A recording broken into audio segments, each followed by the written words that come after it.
आज हम डिस्कस करेंगे बेसिक ऑफ ईसीजी। ईसीजी क्या होता है और मुख्तलिफ़ वेव्स के बारे में हम बताएंगे, जैसे कि पी, क्यू और एस टी। तो सबसे पहले ईसीजी और ईकेजी क्या है। ईसीजी और ईकेजी जो है ये दोनों एक ही चीज़ है। इसको हम ईसीजी भी कहते हैं और ईकेजी भी कहते हैं। The electrocardiogram (EKG) is a representation of the electrical events of the cardiac cycle. Basically ECG में क्या होता है, जो कार्डिक की साइकिल है, कार्डिक साइकिल जो है, इसकी जो इलेक्ट्रिकल इवेंट्स है, इसमें ईसीजी में हमारे पास वो शो हो जाते हैं। इनमें से हमारे पास इसे नोड आते हैं, एवी नोड आते हैं, बंडल ऑफ हिस आते हैं, बंडल ऑफ ब्रांच आते हैं, right and left branch and then Purkinje fibre. ये जो पूरा एक इलेक्ट्रिकल इवेंट्स है, ये हमारे पास ईसीजी में शो हो जाता है। With the ECG we can identify, ECG के साथ हम कौन सी चीज़ें जो है वो मालूम कर सकते हैं, आइडेंटिफाई कर सकते हैं। सबसे पहले एरिथमियाज़ यानी एबनॉर्मल रिदम हार्ट जो है वो हम भी ECG के साथ मालूम कर सकते हैं। मायोकार्डियल इस्कीमिया एंड इन्फाक्शन, जो एमआई है या मायोकार्डियल इन्फाक्शन, इसको हार्ट अटैक बोलते हैं, वो भी हम ECG के थ्रू मालूम कर सकते हैं। पेरिकार्डियाइटिस, जो कार्डिक के जो आउटर लेयर है, इसकी कोई इन्फ्लेमेशन या इन्फेक्शन हो जाते हैं, वो भी हम ईसीजी के थ्रू मालूम कर सकते हैं। चैम्बर हाइपरट्रॉफी, जो हमारे पास हार्ट के जो 4 चैम्बर होते हैं, अगर इसमें से कोई चैम्बर की जो हाइपरट्रॉफी हो चुका है, हाइपरट्रॉफी मीन साइज़ में इंक्रीज़ हो चुका है, तो वो भी हम ईसीजी के थ्रू आइडेंटिफाई कर सकते हैं। इलेक्ट्रोलाइट डिस्टर्बेंस, जब कोई इलेक्ट्रोलाइट जो है डिस्टर्ब हो जाते हैं, स्पेशली पोटाशियम हाइपरकलीमिया, जब पोटाशियम ज़्यादा हो जाते हैं, हाइपोकलीमिया जब पोटाशियम कम हो जाते हैं, वो भी हम ईसीजी के थ्रू आइडेंटिफाई कर सकते हैं। ड्रग्स टॉक्सिसिटी लाइक डिजॉक्सिन, इसके थ्रू हम ड्रग्स की टॉक्सिसिटी जो है वो भी मालूम कर सकते हैं। लाइक डिजॉक्सिन जो है ये एक कार्डिक ड्रग्स है, वो भी हम इसके थ्रू मालूम कर सकते हैं।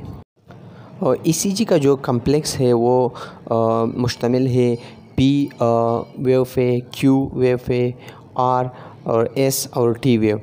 ये जो है ये जो वेव्स है, ये हमारा हार्ट की जो पूरा इलेक्ट्रिकल एक्टिविटी है उसको शो करते हैं। जैसे कि पी वेव का फंक्शन जो है आर्टियल डीपोलराइजेशन, जो हमारे हार्ट के जो 4 चैम्बर है, अपर चैम्बर जब कंट्रैक्शन करते हैं, इसको आर्टियल डीपोलराइजेशन भी कहते हैं। इसको शो कौन करते हैं, इसको पी वेव शो करते हैं।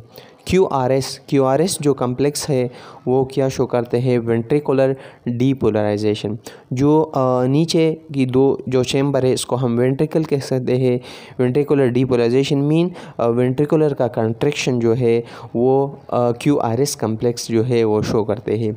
टी वेव जो है वेंट्रिकुलर रीपोलराइजेशन का मतलब है कि जब हार्ट कंट्रैक्ट करते हैं तो दिन इसके बाद क्या करते हैं, रिलैक्सेशन करते हैं। तो जो टी वेव जो है वो वेंट्रिकुलर रीपोलराइजेशन यानी वेंट्रिकुलर का जो रिलैक्सेशन है, इनको शो करते हैं। सबसे पहले हम डिस्कस करेंगे पी वेव को। जो कम्प्लेक्स जो शो हो रहा है आपके सामने, ये एक नॉर्मल कम्प्लेक्स है ईसीजी का। टाल पी वेव, अगर पी वेव जो है वो टाल हो जाते हैं तो ये क्या शो करते हैं, राइट आर्टियल हाइपरट्रॉफी, जो अपर चैम्बर है हार्ट का राइट साइड पे, अगर उनकी हाइपरट्रॉफी हो जाते हैं तो पी वेव क्या होगा, टाल हो जाएगा। हाइपरट्रॉफी मीन अगर वो साइज़ में इंक्रीज़ हो जाते हैं। लिप आर्टियल हाइपरट्रॉफी, अगर लिप साइड पे हाइपरट्रॉफी है तो पी वेव क्या होगा, वाइडनेट पी वेव, यानी जो पी वेव है वो वाइड हो जाएगा। Q wave, pathological Q wave, ये क्या शो करता है, मायोकार्डियल इन्फाक्शन यानी एमआई, हार्ट अटैक को शो करते हैं। पल्मोनरी एम्बोलिज्म को शो करते हैं, जब कोई पल्मोनरी आर्टरी या वेन में ऑब्स्ट्रक्शन आ जाते हैं। लेफ्ट वेंट्रिकुलर हाइपरट्रॉफी, जो लेफ्ट वेंट्रिकल है वो साइज़ में इंक्रीज़ हो जाता है या इनकी हाइपरट्रॉफी हो जाते हैं, तो इसको शो करते हैं। आर वेव, टाल आर वेव, अगर आर वेव ठाल हो जाते हैं तो क्या होगा? सबसे पहले WPW सिंड्रोम, वोल पार्किंसन वाइट सिंड्रोम। जब हार्ट में कोई एक्स्ट्रा इलेक्ट्रिकल कनेक्शन आ जाते हैं तो हार्ट का जो बीट है वो कुछ टाइम के लिए एबनॉर्मल हो जाते हैं, इसको हम कहते हैं WPW syndrome. RBBB right bundle branch block. अगर आर वेव जो है वो टाल हो जाते हैं तो क्या होगा? RBBB होगा।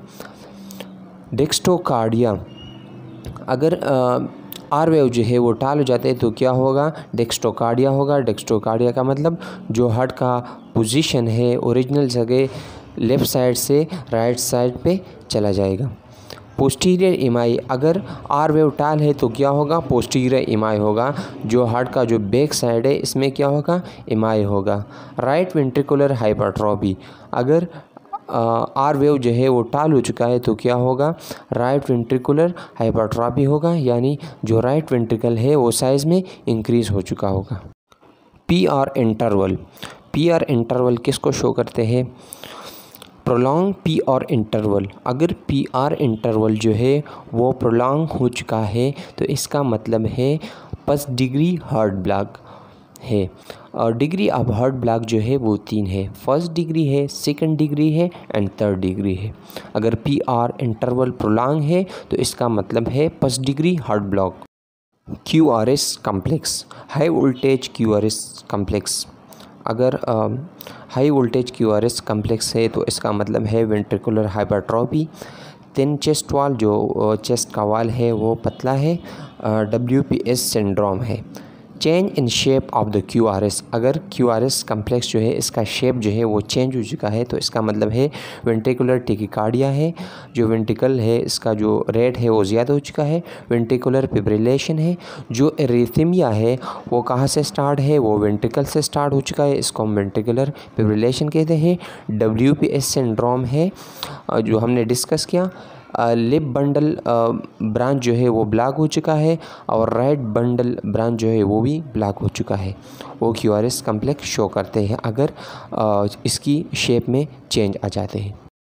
T वेव, T वेव जो है वो किसको शो करते हैं? टाल T वेव। अगर T वेव जो है वो टाल हो चुका है तो इसका मतलब है एक्यूट इमाई है, हाइपरकलीमिया यानी पोटाशियम जो है वो ज़्यादा हो चुका है। स्मॉल T वेव, अगर T वेव स्मॉल हो चुका है तो इसका मतलब है हाइपोकलीमिया यानी पोटाशियम जो है वो कम हो चुका है, हाइपोथायराइडिज्म है।